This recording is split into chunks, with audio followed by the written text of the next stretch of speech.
Pradėjom savo haiką. Kol kas viskas atrodo gerai. Kelio neskauda, šiaip manau bintas padėjo.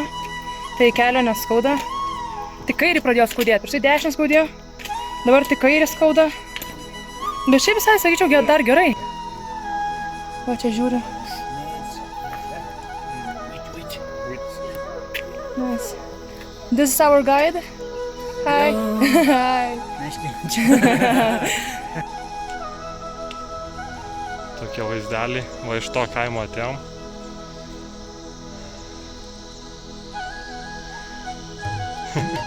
Gabi atsigavus, kelio nebeskauda. Pirmas mūsų river crossingas. Gabi, kaip tu įveikus pirmą savo river crossingą?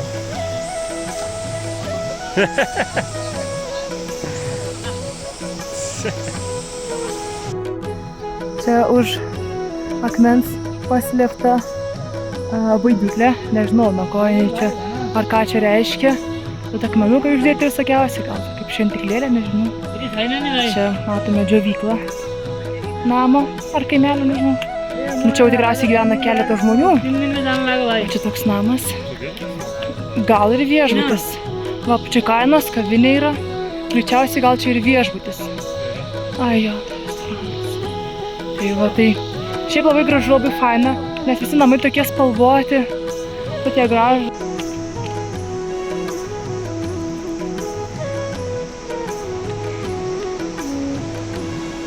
Faina? Labai faina.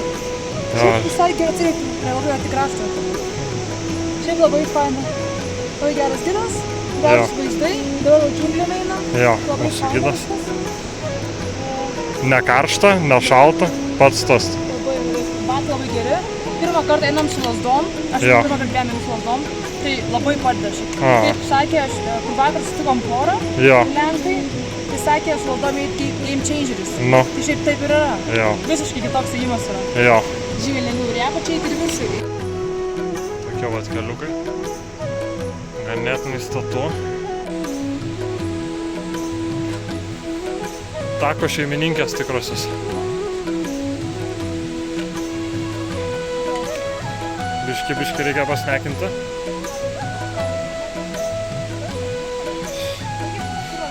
Jo.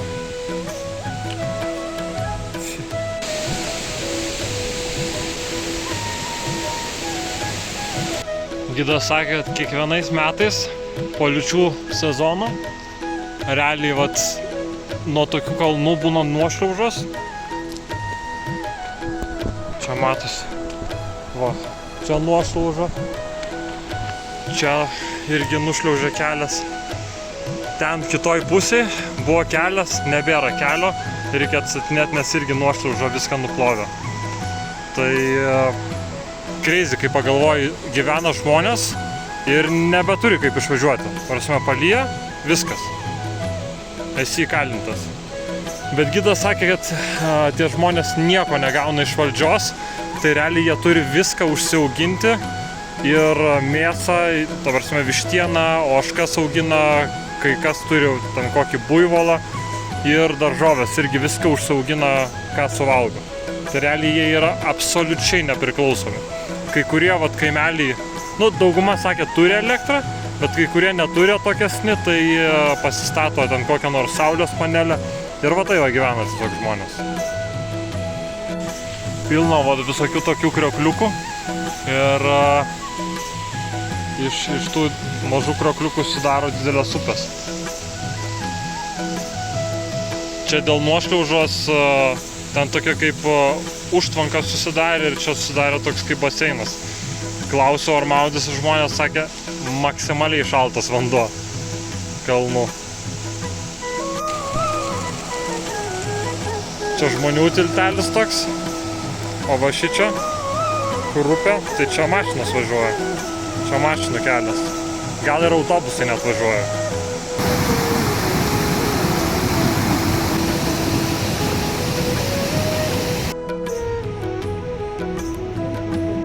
Liko iki mūsų kaimelio 3,5 kilometro. Mes su Kaliu užkandžiaujam. Ir šitas šuniukas irgi atėjo paragauti, ne batinėlių. Nori paragauti batinėlių. Gal su Kaliu jam pauostyti? Ne, nebeliko. O mes puikiai žinom, kad man tikrai labiau reikia. Vaizdelį tai lepina. Saulutė pasislepia, bombiški sustoja atsigert arbatos. Tai atvėso juntamai oras, bet dabar kai eisim, tai manau, kad sušilsim viskas. Okay. Tai biški prasėjai iki kalną ir nebereiks megztinio.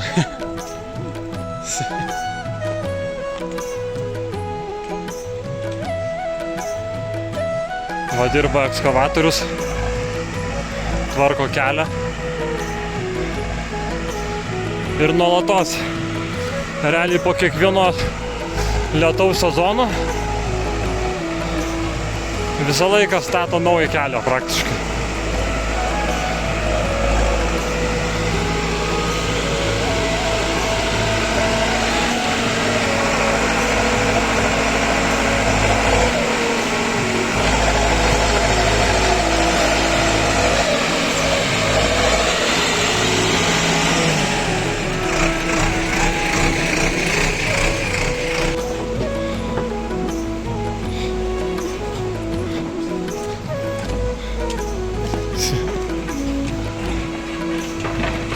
Keliauja vyrukais tokiais krepšiais, didesniais už save, neša daiktus į kaimus per tokius keliukus, daugybę kilometrų per dieną ir pardavinėja viską.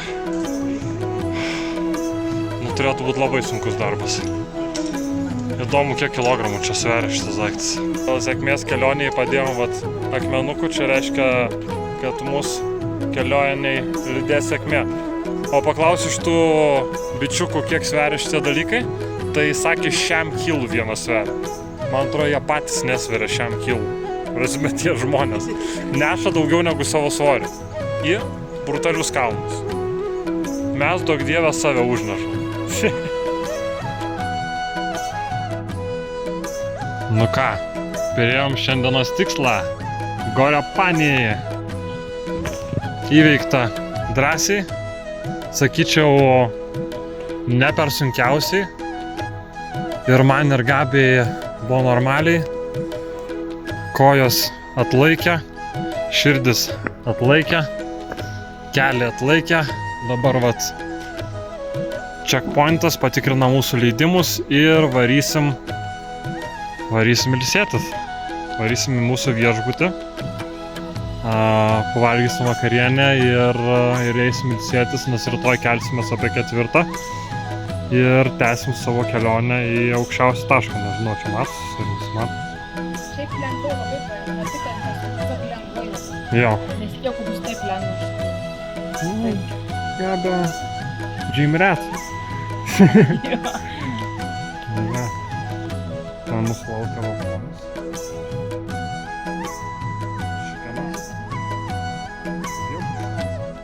Toks autentiškas miestelis. Čia su statybinė medžiagom tai turbūt žiauriai sunku. Tai viską jie stato iš tų realiai akmenų. Iš kalnų.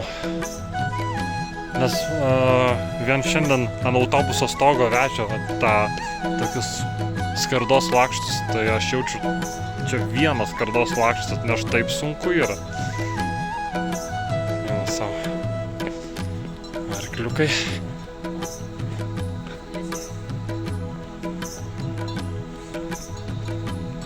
Sriebus. Kalnų šuniukas. Matos, kad nebadauja.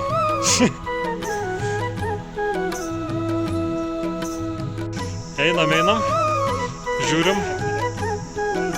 Sveiki atvykę, parašyta. Welcome here. Wow.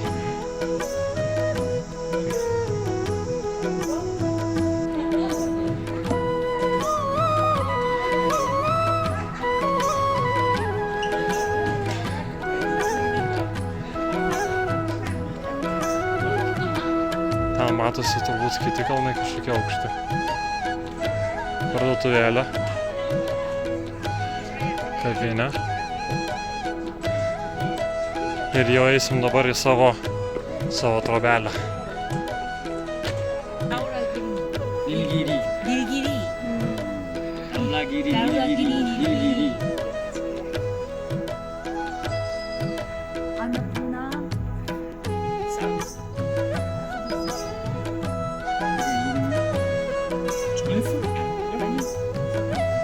Atvarėm į savo namučius pagaliau.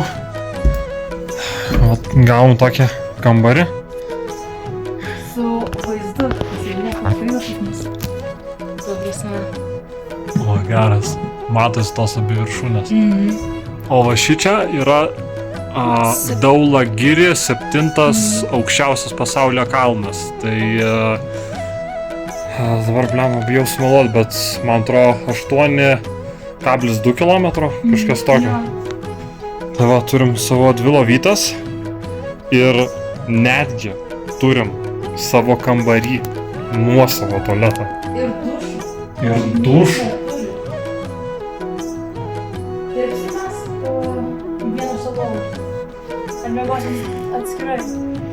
Žinau, pažiūrėsim. Susistumsim dar. Lengvas. 10 eurų gal? 2 žmonėm. Nu.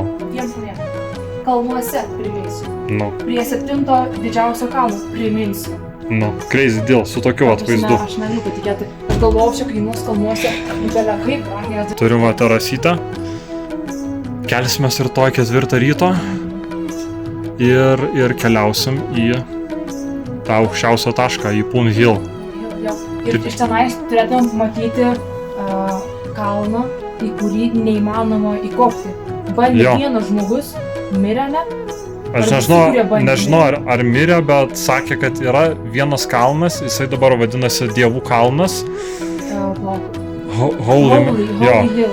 Holy Mountain. Ir jie vienas iš nedaugelio, o gal ir vienintelis kalnas, į kurį dar nieks nėra įkopę. Bet sakė, kad mirusių. Jo, yra kas bandė, bet dar nei karto nieks nepavyko. Nieko. Nes sakė, jis labai yra status. Tai rytoj pamatysim tą kalną, tai labai irgi įdomu. Jo. Valgau nepalietišką dalbat. Dal tai reiškia šitie avinžiniai. Tai gaunam avinžinio tokio kaip padažą, kaip sriubą. Tada yra bulvės. Irgi su kario padažu. Čia yra vištienos su tokiu irgi kario padažu. Ir koks prikolas apie šitą patiekalą, tai tu jį užsakai ir jeigu tau neužtenka, tu gali nemokamai kiek nori kartoti. Ir ryžių, žodžiu, visų ingredientų gali kartoti kiek nori, kol tu būsi pilnai pasisotinęs. Kainuoja, man atrodo, kiek 700 rupijų. Tai čia 5 eurai. Ar mažiau? 5 eurai. Ir va tokia lėkštė. Ir pilna ingredientų, jos išais miksini kaip nori. Aštrumo gali įsidėti. Ir išeini, kai jau būni pilnai pavalgęs. Čia jau antra porcija. Ne pats gražiausias vaizdas, bet skonis tai žiauriai geras. Paprastas ir toks jaukus naminis maistas. Gebė jau įsitaisa. Laimingas blynas. Jo, laimingas blynas. Šilta dabar jau. Trūksta biškai šešėlimai, bet šiaip kambarys nerealus. Kitoj serijoje matysit, kaip mes įkopėm į Poon Hill viršūnę.